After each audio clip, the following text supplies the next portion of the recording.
In our first look at racism, with the goal of rooting it out from our own individual hearts and from the church now, we looked at the value of all human beings as coming from God because he made us in his image. That we all came from the same father and mother. We all, in one sense, we're all one race, the human race.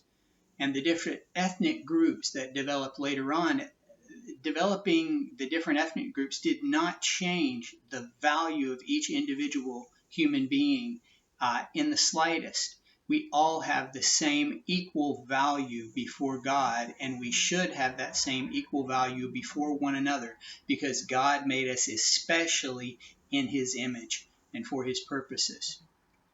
Now in the second installment, we want to look at rooting out racism from our thinking and also from our hearts.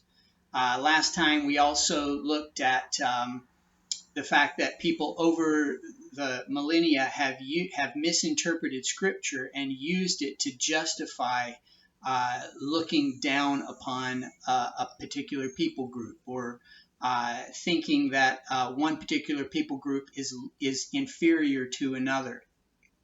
And we saw that that is just not true. But today we're going to look at, we have to know what the depth of the root is before we can root it out. In a sense, we need to get to the tap root to root it out before we consider all the tendrils that have developed over time. In Genesis chapter 4, we read that the first children who were born to Adam and Eve, Cain and Abel, that hatred and envy developed between them. Now Abel kept flocks and Cain worked the soil. In the course of time, Cain brought some of the fruits of the soil as an offering to the Lord, but Abel brought fat portions from some of the firstborn of his flock. The Lord looked with favor on Abel and his offering, but on Cain and his offering he did not look with favor. So Cain was very angry, and his face was downcast. Then the Lord said to Cain, "Why are you angry? Why is your face downcast? If you do what is right, will you not be accepted? But if you do not do what is right, sin is crouching at your door. It desires to have you, but you must master it." So Cain had envy in his heart because his brother had something that he did not have, which was the favor of the Lord. Now, God does not say that he does not chastise Cain for his particular offering, but he treats Cain as Cain without reference to his brother. If Cain does what is right, he will be accepted by the Lord. It doesn't matter what his brother Abel did and how he was accepted by the Lord.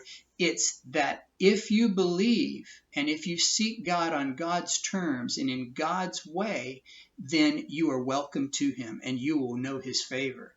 But Cain did not approach God in that way, and instead he became envious, jealous when his brother received that favor that he wanted. So his brother had something that he wanted.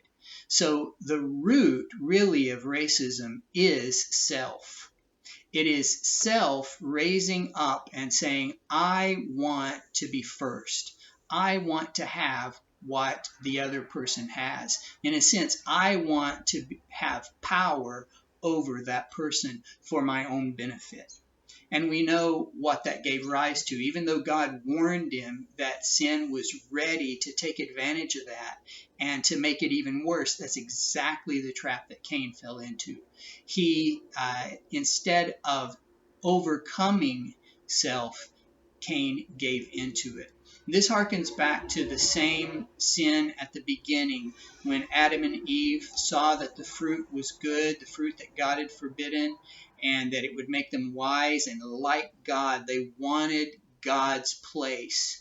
And so when they entered into rebellion against God, they were cut off. And so we see their first offspring, that seed has already been planted of rebellion. And Cain too rebelled against God's way, and he murdered his brother.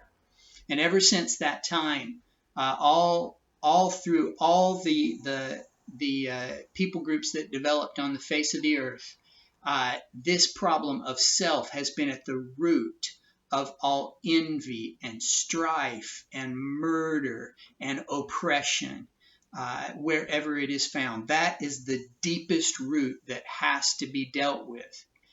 If we look over in the New Testament in Romans, Paul looks back on the beginning things of human society, and he says that although they knew God, that means the first peoples on the earth, although they knew God, they neither glorified him as God nor gave thanks to him, but their thinking became futile and their foolish hearts were darkened. So you see how the thinking and the heart are inextricably bound together. Because they rebelled against God and they were separated from the source of love, the source of wanting what is best. Because they were separated from the light, they entered deeper and deeper into darkness. Because they were separated from the love of God, they entered deeper and deeper into strife and hatred and envy. And their thinking about God and themselves was corrupted, and their hearts, their feelings, their emotions became more and more corrupted as well. And Romans here goes through and says every manner of evil that they fell into, including all kinds of sexual perversion. And then further down it says they have become filled with every kind of wickedness, evil, greed, and depravity. They are full of envy, murder, strife, deceit, and malice. They are gossips, slanderers, God-haters, insolent, arrogant, and boastful. They invent ways of doing evil. They disobey parents. They are senseless, faithless, heartless, ruthless.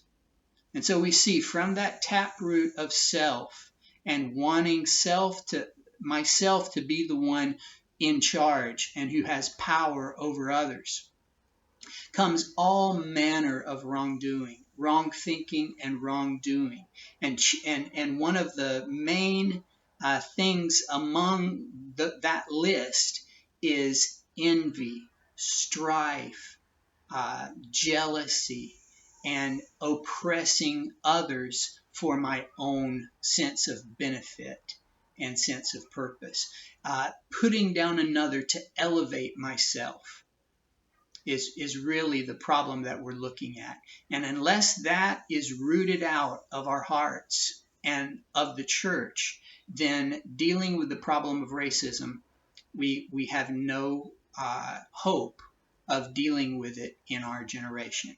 Next time, we're going to look at the root related to culture.